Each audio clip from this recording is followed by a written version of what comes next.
नानीहरू मर्छ के गर्ने त्यस्तो गरेर प्राण गर्ने विश्वास गरे हाम्रो मन त्यतैतिर लाग्यो विश्वास गर्यो अहिले विश्वास नै छ भनौँ न विश्वास नै छ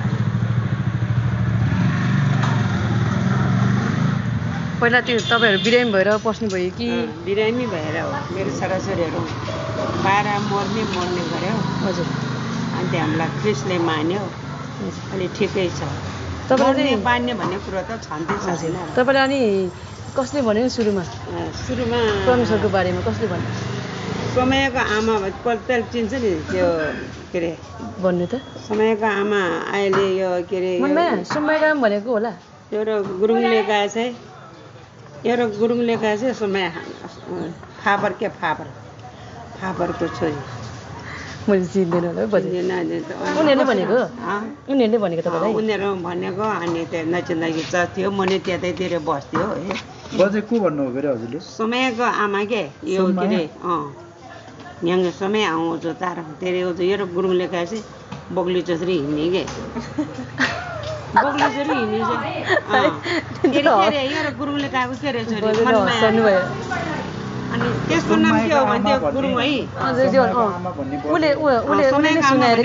कुदालको हो के यो जोदिबाहरूको गाउँको हो के हो त्यसले सुनेको कहाँ बस्थ्यो नि पहिला त्यतै तपाईँको छिमेकी थियो होइन छिमेकी नै थियो अब दिदी बहिनी अब सुरुमा हामीले यहाँ पोखरा आएपछि चिनेको त्यही हो हजुर दिदी बहिनी भन्यो हिँड्ने डुल्ने गरेर चाहिँ उनीहरूलाई सुषमा सुन्यो परमेश्वर रहेछ भनेर हामीले विश्वास गर्यो है हजुर अनि हामी त्यही विश्वासमा हिँड्यौँ अनि त्यसपछि तपाईँहरूको पालामा चर्च थियो कि थिएन नि बल्ल बनाउँदै थियो ए अनि भएपछि कहाँ गएर सुन्ने त तपाईँहरू बागबजारको चर्चमा ए पहिला उता जानुहुन्थ्यो उतै जान्छ अहिले अहिले उतै हो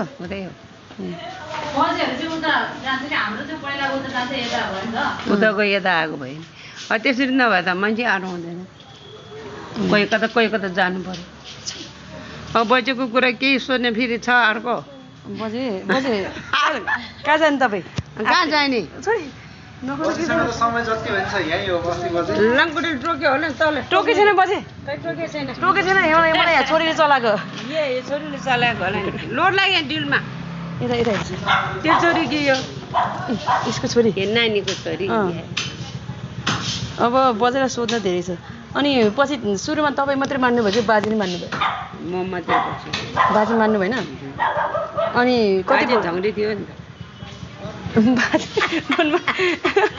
बाजे झाङ्ग्री थियो अरे त्यो कुरा पनि याद अनि तपाईँ मान्दा गाली गर्नुभएको होइन भयो के भन्नुभयो गाली गरेर जानुहुन्न भने जानुहुन्न अब नानीहरू मर्दै गर्दाखेरि अब विश्वास हो जान्दै गर नि त परमेश्वरको वचन हो सबैले जान्छ बुझ्छ भन्यो भने हाम्रो राम्रो हुन्छ भने हामी त्यहीँ जाने नि भने पछि धेरै सालपछि बाजे फेरि सज आयो ए बाजे पछि आउनुभयो पछि फेरि सज आयो अनि तपाईँको बच्चाहरू त मान्नुभयो मेरो बच्चाहरू जम्मै छ परमेश्वरमा विश्वास गर्नुभयो सबै विश्वास गरेको छ अनि त्यो तपाईँ सुरुमा त्यहाँ जाँदा कि अनि कस्तो कुराहरू सुन्नुभयो कस्तो कुरा सुन्यो भने परमेश्वरले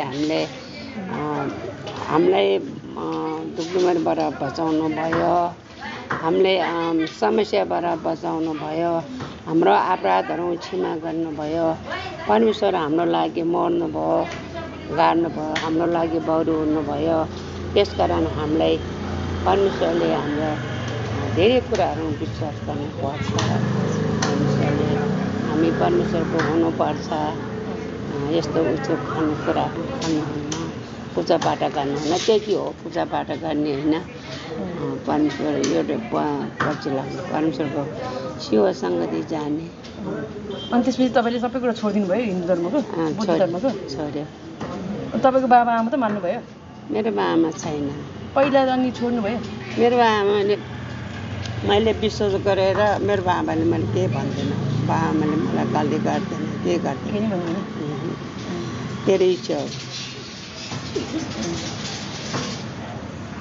हाम्रो हामी बनाउने परमेश्वरले मान्ने हो उहाँले हाम्रो हात खुट्टा बनाएन भने आँखा बनाएन भने हाम्रो शरीर बनाएन भने कहाँबाट हिँड्छ कहाँबाट पढ्छ धेरै परमेश्वरले धन्यवाद हो। अहिले चाहिँ ठिकै छ। तपाईँ त्यो धर्ममा लाग्नु भएपछि रोगहरू सन्चो भयो, राम्रो भयो सबै? राम्रो भयो अहिले। हजुर। अहिलेसम्म राम्रै छ भने आउँदो दिनहरू के कसो हुन्छ के थाहा। हजुर।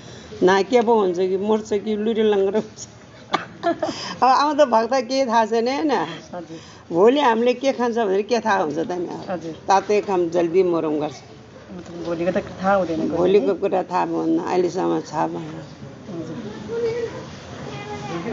अनि यहाँ अरू धर्म मान्नेहरू हुन्छ नि बजे, हिन्दू धर्म बुद्ध धर्म मान्नेहरू, अनि उनीहरूसँग त तपाईँको सम्बन्ध राम्रै छ नि? किन राम्रो नहुने छोरी, के गर्छ र, कसले के भन्छ र? उसले नराम्रो भन्यो भने परमेश्वरको वचनमा लेखेको छ। उसले हामीले मैले तपाईँले नराम्रो गर्यो भने परमेश्वरले भनेको छ उसले तिमीले मलाई नराम्रो गर्ने मलाई उसले नराम्रो गरेको तर परमेश्वरले त्यसले मलाई गरेको होइन मलाई नि गरेको हो भनेर लेखेको छ। अर्कोले एउटा गाला पिट्यो भने एउटा गाला थाप भनेछ। धेरै कुराहरू छ। एकदमै छिमेकीसित मिल्ने आफू जस्तरी छिमेकीसित कोही नराम्रो नबोल्ने कोही नराम्रो परिआएर घरिघरि गऱ्यो भने विश्वासी भएर के गर्ने होइन। अनि परमेश्वरले भनेको छ त कहाँ गर्न सक्छ र, हामी मान्छे हो सक्नेसम्म गर्ने हो, बाइबलको कुराहरू सुन्ने हो, गर्ने हो, अधिकारमा राख्ने हो, आफ्नो हृदयमा राख्ने हो। तपाईँहरू पहिला के अरे त्यो तामाङ हिन्दू हुँदाखेरि कि बुद्ध हुँदाखेरि त्यो तामाङको लोसार मान्ने तामाङको हामी त्यतिखेर लोसरी छैन। पहिला के गर्थे? केही नै गर्दैन। दसैँ तिहारमा पूजापाठ गर्ने, मासु खाने, दसैँमा भैँ लिएर काट्ने खाने हो। हाम्रो त्यो गाउँ त पहिला त अब अहिले जस्तो छैन नि त।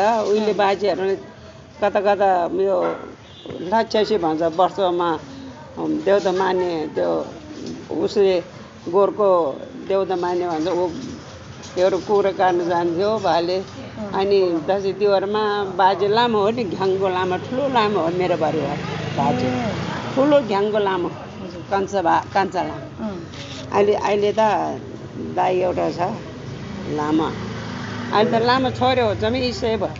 तपाईँको परिवार पुरै इसाई कोही कोही छ, कोही कोही जम्मै भन्नाले जम्मै कहाँ आउँदछ, बोलाएको मात्रै आउँछ, बोलाउँदैन त आउँदैन। बोलायो परमेश्वरले बोलायो भने बोलाउँछ। जम्मै त छैन, कोही कोही छैन, कोही कोही आदि छ होला, आदि छैन हाम्रो परिवार। तपाईँ अब खुसी हुनुहुन्छ नि है? अब खुसी नै छ। अब मरे भए परमेश्वरको नाममा गाडिदिन्छ, जिउँदो भए खान्छ हिँड्छ। अनि कोही लामाले फुक्नु जान्न, कोही देउता चढाउनु जान्न, बोका चढाउँदैन, बक्रा चढाउँदैन, भेडा चढाउँदैन। पहिला हिन्दू धर्म त्यस्तो गर्नु पर्छ। हिन्दू धर्म त त्यस्तो गर्न भूत लगाए पनि बोको खोज्छ। अहिले सकिलो छ। त्यस्तो कामहरू गर्नु नसक्ने कारणले परमेश्वरको वचन सुनेर मनमा राखेर विश्वास गर्नुपर्छ। स्वर्ग देशमा जानु पाउँछ। त्यही भएर एकातिर सबै कुरा त्यागेर भजनमा लेखेको छ आमा बाउले त्यागे नि दुनियाँले त्यागे पनि म ईश्वरको वचन लायो भनेर एउटा गीत भनिन्छ। त्यो चाहिँ राम्रो कुरा। नातिकालाई बुझा। मैले नबुझेको तपाईँले बुझाउने। अनि नातिकालाई बुझ्नु नातिका त्यही सोध्न आयो बजेको त। यो हामीले लेख्नुपर्छ अनि लेख्नुपर्ने भएर तपाईँलाई सोधेको के? हामीलाई परमेश्वरको नबुझ्ने मान्छेलाई हामीले कुनै आफ्नो इच्छा हो, कुनै हामीले घृणा गर्ने, उनीहरूले हामीले गर्छ त इसाई हो भनेर गर्छ होला भन्छु कहिले है। बाहिर बाहिर गर्ने भित्रमा त यिनीहरूले इसाई हो भन्छ भन्ने त इसाई हो क्या हो के त्यो हो। तर हामीले के मतलब छैन। हामी आफ्नो मान्छे माया गर्छ, अर्को मान्छेले माया गर्छ। हामीलाई त्यस्तो अर्कोले नराम्रो अब मान्छे हो गर्छ पनि भन्छ पनि होइन। मान्छे म राम्रो म नराम्रो कसले भन्छ र? त्यस्तै छ प्रभुलाई धन्यवाद। चर्चमा शनिबार मात्रै जान्छ तपाईँ? शनिबारमा शनिबार बिहिबार दुईटा बार बिहिबार नै जान्छ, आइतबार नै सङ्गति बेलुका घरले सङ्गति गर्छ कहिले कहिले घरले स्वागत आउनु कहिले। तपाईँहरूले नि त्यो चर्चमा 10% दिनुपर्छ है? पर्छ नत्र कहाँबाट चर्च बनाउनु चर्च बनाउँदा पैसा दिनुपर्छ आफ्नो आफ्नो कमाइले हजुर गर्छ चर्च तपाईँ चाहिँ पहिल्यैदेखि उता बागबजार चर्चमा जानु भएर उतै जानुभएको कि उदय हो उदयबाट आएको यहाँहरू दाईहरू छुटेर आएको हजुर। हामी उदय गएर आएको फेरि किन मर्ने बेला किन सार्ने पैसा कस्तो हुन्छ के